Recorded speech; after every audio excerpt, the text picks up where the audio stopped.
What is a target client? I don't just work with every roofing company. I have a target client. I work with roofing companies who are at one of their break points and would like to scale, or a company that's just starting to help them set up properly from day one. That means I have a target client. Now I know when I'm talking to someone how I can qualify them. If you have, as soon as I get into a conversation, before I even try to sell you my services, I want to make sure that you're qualified to do business with me. An example of a good target client for one of our customers is customers in an affluent neighborhood subdivision.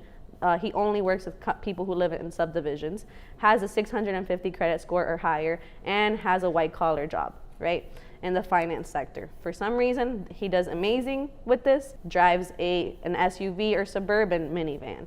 Those are different target demographics that we're not thinking about because we're not being strategic in the way we do business today. And the only way to solve that is to sit down and actually create some kind of strategy.